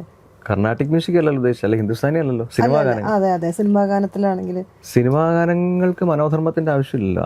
ഈ ക്രിയേറ്റേഴ്സിന്റെ മനോധർമ്മം അനുസരിച്ച് അവർ ഉണ്ടാക്കി വെച്ചിരിക്കുന്ന, അതായത് സംഗീത സംവിധായകർ അവരുടെ മനോധർമ്മം അനുസരിച്ച് ഒരു വരികൾ ആവശ്യപ്പെടുന്ന തരത്തിൽ ഉണ്ടാക്കി വെച്ചിരിക്കുന്ന ട്യൂണുകളാണല്ലോ അത്. അത് വേറൊരാളുടെ മനോധർമ്മം അനുസരിച്ച് അത് മാറ്റിമറിക്കേണ്ട കാര്യമില്ല. അപ്പോൾ വേറൊരു പാട്ടായി മാറുമല്ലേ അത്. അപ്പോൾ ഒരു സിറ്റുവേഷൻ എന്താണെന്ന് മനസ്സിലാക്കിയിട്ടാണല്ലോ ഇവരൊക്കെ ഇത് എഴുതുന്നതും സംഗീതം നൽകുന്നതും ഒക്കെ. ആ സിറ്റുവേഷൻ ഉൾക്കൊണ്ടാണ് ആ പാട്ടുകാരൻ ഒറിജിനലി പാടി വെച്ചിരിക്കുന്നത്. അത് എക്സ്പ്രസ് ചെയ്യാൻ നമുക്ക് പറ്റണം ഒരു പരിധിവരെയെങ്കിലും. അതൊരു നീതി പുലർത്താൻ നമുക്ക് പറ്റിയാൽ മതി. ഒരു പാട്ട് നമ്മൾ റിപ്പീറ്റ് ചെയ്യുമ്പോൾ, ഇവരൊക്കെ പാടി വെച്ചിരിക്കുന്ന പാട്ട് നമ്മളൊക്കെ തന്നെ പാടിയ പാട്ടാണെങ്കിൽ പോലും അങ്ങനെ തന്നെ റിപ്പീറ്റ് ചെയ്യുമ്പോൾ നമ്മൾ വേറെ അഡീഷണലായിട്ട് കുറേ ഈ കർണാട്ടിക് മ്യൂസിക്കിൽ നിരവൽ പ്രസ്ഥാനം എന്ന് പറയും. ഇങ്ങനെ ഒരു വരി തന്നെ പല ട്യൂണിൽ പാടുന്നതിനാണ് പറയുന്നത്. അങ്ങനെ പാടുന്ന ഒരു രീതിയാണ് ഇപ്പോൾ പലരും ഇപ്പോൾ ചെയ്തു വരുന്നത്. അപ്പോൾ അത് പാട്ട് വേറെ രൂപത്തിലാകുന്നു. പിന്നെ ആ സിംഗറുടെ ഒരു സിംഗിങ് എബിലിറ്റി ഉണ്ടല്ലോ, അത് കാണിക്കാമെന്ന് മാത്രമേ ഉള്ളൂ അതിനകത്ത്. തൊണ്ടയിൽ ഒത്തിരി സംഗതികളൊക്കെ വരുന്ന ആൾക്കാർക്ക് ആ ഒരു സ്കെയിലിൽ അവർക്ക് അവരുടെ മനോധർമ്മം അനുസരിച്ച് ഒരു വരിയെ കർണാട്ടിക് മ്യൂസിക്കലി നിരവൽ ചെയ്യുന്ന മാതിരി തന്നെ ഈ പാട്ടിനെ അങ്ങനെ ആക്കാം. പക്ഷേ ഇതിൻ്റെ ഒറിജിനൽ ക്രിയേറ്റേഴ്സ് പലപ്പോഴും വേദനിക്കുന്നത് ഞാൻ കണ്ടിട്ടുണ്ട്. അതായത് എസ് ബാലകൃഷ്ണൻ സാർ ഒരുക്കിയതുപോലെ അദ്ദേഹത്തിൻ്റെ ഒരു പാട്ട് ഇങ്ങനെ റീമേക്ക് ചെയ്തു, വേറൊരു സിനിമയിൽ വന്നു. ആ സമയത്ത് അദ്ദേഹത്തിൻ്റെ ഒരു, ഞാൻ പറഞ്ഞില്ല, മായക്കാഴ്ച എന്ന് പറഞ്ഞൊരു സിനിമയിൽ അദ്ദേഹത്തിൻ്റെ പാട്ട് പഠിക്കാനായിട്ട് ഇരിക്കുമ്പോഴാണ് ഈ പാട്ട് അദ്ദേഹം കേൾക്കുന്നത്. അപ്പോൾ അദ്ദേഹം കുറച്ചു നേരത്തേക്ക് സ്തബ്ധനായിപ്പോയി. എന്നിട്ട് പാവം മനുഷ്യനാണ് അദ്ദേഹം. ഒരു കൊച്ചുകുട്ടിയെ പോലെ, നിഷ്കളങ്കനായ കൊച്ചുകുട്ടിയെ പോലെ പുള്ളി ഇങ്ങനെ എങ്ങോട്ടോ നോക്കി ഇതെന്തിനാണ് ചെയ്തതെന്നുള്ളൊരു ചോദ്യം ആരോടൊന്നില്ലാതെ ചോദിക്കുന്നു അദ്ദേഹം. മനസ്സിലായില്ലേ? അത് എന്തായാലും അവർക്കൊരു വേദന ഉണ്ടാക്കും. സത്യമാണ്. പാട്ടിനെ വേറെ രൂപത്തിലാക്കുമ്പോൾ അത് അതെ അതെ. പിന്നെ അത് ആസ്വദിക്കുന്ന ഒരു ഗ്രൂപ്പ് ഓഫ് ലിസണേഴ്സ് ഉണ്ട്. അപ്പോൾ അവർക്ക് വേണ്ടി അവർ പാടട്ടെ. അതെ. ഫാമിലിയെ കുറിച്ച്? ഫാമിലി, എൻ്റെ ഭാര്യയുടെ പേര് സ്മിത, മക്കൾ ശങ്കർ, ശ്രീധർ. വൈഫ് ചെറുതായിട്ടൊക്കെ വരയ്ക്കും, അപ്പോൾ ഗ്രാഫിക് ഡിസൈനർ ആയിരുന്നു. അപ്പോൾ മക്കള് ആ ഒരു വഴിയിലാണ്. അവർ രണ്ടുപേരും അനിമേറ്റേഴ്സ് ആണ്, വിഷ്വൽ എഫക്ട്സ് ആണ് ചെയ്യുന്നത്. പാട്ട് രണ്ടുപേർക്കും പാട്ടുണ്ടായിരുന്നു. ഇപ്പോഴത്തെ ജനറേഷൻ എല്ലാവരും പാടുമല്ലോ. നമ്മളില് വീട്ടിലിങ്ങനെ പാട്ടുള്ളതുകൊണ്ട് കുറച്ചുകൂടെ അവർക്ക് അങ്ങനെയില്ല, അവരെല്ലാം കേൾക്കും. എല്ലാം കേൾക്കും. അവര് നന്നായിട്ട് പാടി. ഇളയാള് ഒന്നിൻ്റെ ചെറിയ സിനിമകളിലൊക്കെ പാടിയിരുന്നു ചെറിയ കുട്ടിയായിരിക്കുമ്പോൾ. മൂത്തയാളൊരു സിനിമയിൽ അഭിനയിക്കുക കൂടെ ചെയ്തിരുന്നു. അത്യാവശ്യം നല്ല റോളായിരുന്നു. പക്ഷെ അവര് ഫുൾ ടൈം ഇതിൽ എൻഗേജഡ് ആണ്. മോൻ സിനിമയിൽ ആയിരുന്നു. ഒരു സിനിമയിൽ നല്ലൊരു റോളൊക്കെ ചെയ്ത. പക്ഷെ അത് ഓലപ്പിപ്പി എന്ന് പറഞ്ഞൊരു സിനിമ. അപ്പൊ അങ്ങനെ, പക്ഷെ അവർക്ക് അതിനോട് അത്ര താല്പര്യം പോരാ. ഒരു ഇതിൽ തന്നെ അയാള് രണ്ടുപേരും ഇപ്പൊ ചെറുതായിട്ട് വർക്ക് ചെയ്ത് തുടങ്ങുന്നു.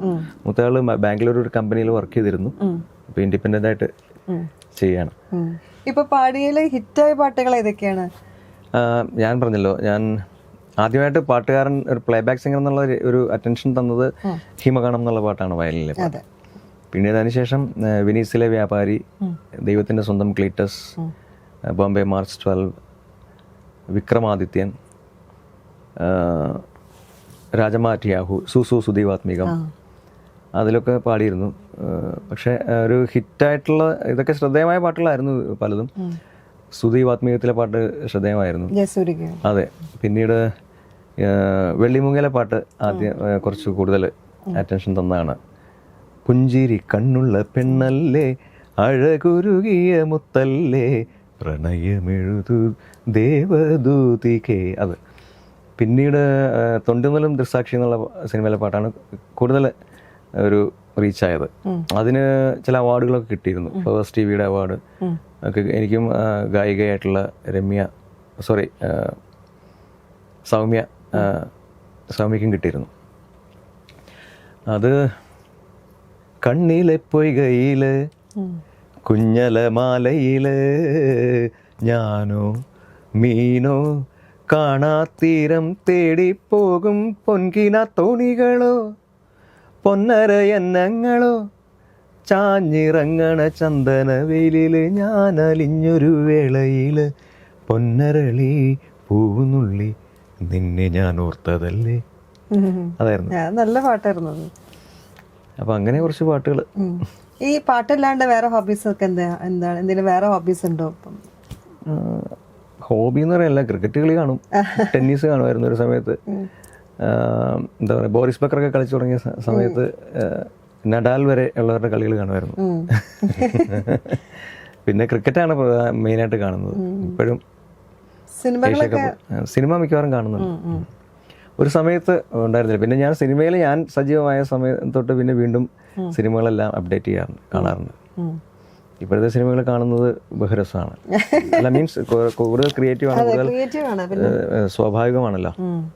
പണ്ട് എനിക്ക് പത്മനാഭ സാറിന്റെ, മോഹന്റെ, ഭരതന്റെ ഒക്കെ സിനിമകൾ, മധ്യവർത്തി സിനിമകളോടായിരുന്നു എനിക്ക് താല്പര്യം പണ്ട്. ഇപ്പോഴും അതുപോലത്തെ സിനിമകൾ കാണാനാണ് ഇഷ്ടം. പിന്നെ ഞാൻ നേരത്തെ പറഞ്ഞല്ലോ, പാട്ടിനോടുള്ള ആർത്തിയോടെ നടന്ന കാലത്ത് പഠിപ്പിക്കുന്നു. കുറച്ച് ഫ്രണ്ട്സിനെയൊക്കെ ഞാൻ ക്ലാസ് എടുത്തിരുന്നു. പിന്നെ അത് കഴിഞ്ഞ് അവിടെ അടുത്തൊരു ക്ലബ്ബിൽ കുട്ടികൾക്ക് ക്ലാസ് എടുത്തിരുന്നു. കുറച്ച് നാൾ അങ്ങനെ പോയി. പിന്നെ തിരക്കായപ്പോൾ പിന്നെ അത് നിർത്തി. പിന്നെ കുറച്ച് കൂടുതൽ ക്ഷമ വേണ്ട ഒരു സംഭവമാണ് അധ്യാപനം, അതും ഒരു കാരണമാണ്. അപ്പോൾ പക്ഷേ എന്നിരുന്നാലും ഞാനൊരു 6 വർഷം മുമ്പ് ഒരു ഇൻസ്റ്റിറ്റ്യൂട്ട് തുടങ്ങിയിരുന്നു. അവിടെ മറ്റ് മാസ്റ്റേഴ്സാണ് അവിടെ ക്ലാസ് എടുക്കുന്നത്. എല്ലാം ഉണ്ട്, വോക്കലുണ്ട്, ഇൻസ്ട്രുമെന്റൽ. അത് ഇരുമ്പനം എന്ന് പറഞ്ഞ സ്ഥലത്ത് ജെനി മ്യൂസിക് അക്കാഡമി, തൃപ്പൂണിത്തുറയ്ക്ക് അടുത്താണത്. അതെ, അതങ്ങനെ റൺ ചെയ്തു പോകും. കർണാട്ടിക് ഉണ്ട്, ഹിന്ദുസ്ഥാനി ഉണ്ടായിരുന്നു, വെസ്റ്റേൺ ഉണ്ട്, ഇൻസ്ട്രുമെന്റൽ ഉണ്ട്, ഫ്ലൂട്ട്, ഗിറ്റാർ, വയലിൻ, കീബോർഡ്സ്.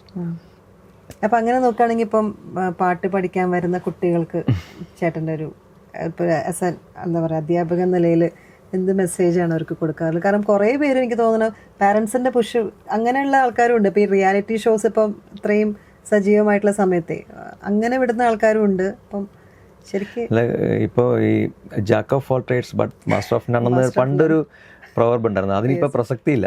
കാരണം ഇപ്പോൾ പിള്ളേർ പല മേഖലകളിലും അറ്റ് എ ടൈം അവരുടെ നിപുണത കാണിക്കുന്നുണ്ട്, അവരുടെ മികവ് കാണിക്കുന്നുണ്ട്.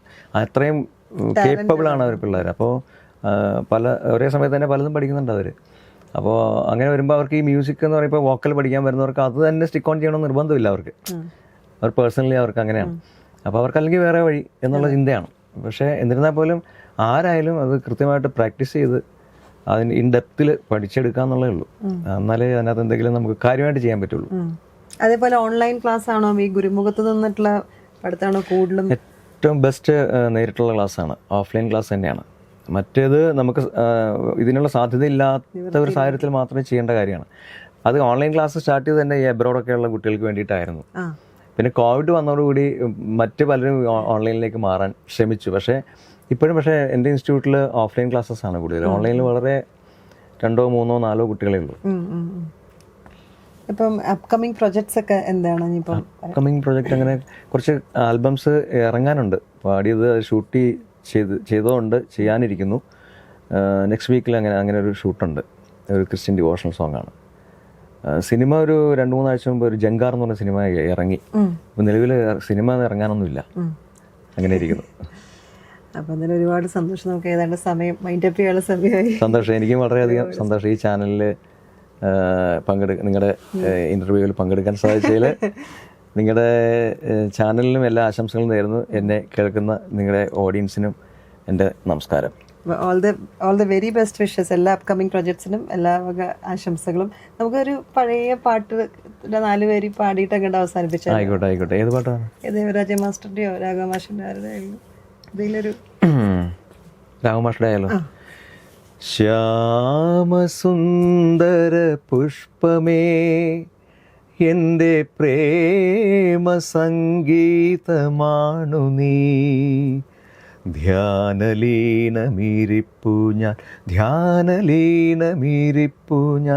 ഗാനമെന്നെ മറക്കുമോ, നിന്റെ ഗാനമെന്നിൽ മരിക്കുമോ, ശ്യാമസുന്ദര പുഷ്പമേ. Thank you so much. Thank U.